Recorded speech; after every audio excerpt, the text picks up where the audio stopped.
সভাপতি ক্ৰমে ঢেকীয়াজুলি, ৰাঙাপাৰা, বৰতলা, চতিয়া, বিশ্বনাথ চাৰিআলি, গহপুৰ আদি 8খন সমষ্টিৰ সমূহ সভাপতি সম্পাদক ক্ৰমে বন্ধু-বান্ধৱ, দাদা ককাইদেউ, আই মাতৃসকল, ভণ্টিসকল,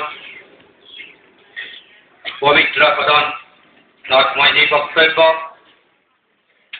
দিবলৈ ওলাইছো, বহুতে ভাবিছে একমাত্ৰ জিলা সভাপতিৰ বক্তব্যৰ কাৰণে ৰখিছে। বতৰ বহুত বেয়া আছে। সৎ মানুহৰ কাৰণে এজন থাকে ভগৱান বা আল্লাহ।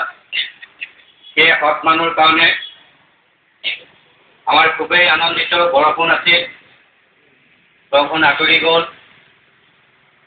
আমাৰ এইকেইটা আমি 1 মিনিট ভগৱানৰ ওচৰত আমি প্ৰাৰ্থনা জনাম, কাৰ কাৰণে জনাম?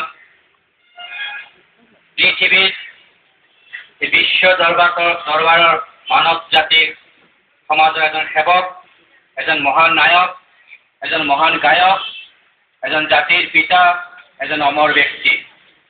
তেখেত হ'ল প্ৰয়াত ডক্টৰ ভূপেন হাজৰিকাদেৱ। তেখেতেনো সাধাৰণ খাটি খোৱা দৰিদ্ৰ সীমাৰেখাৰ তলৰ মানুহৰ কি প্ৰেৰণা আছে, প্ৰেৰণা। আপোনালোকে অগ্ৰদূত বাতৰি কাকত আজি সংগ্ৰহ কৰক। 6 তাৰিখৰ বাতৰি কাকতত অগ্ৰদূতত প্ৰথম পৃষ্ঠাত আপোনালোকে চাব।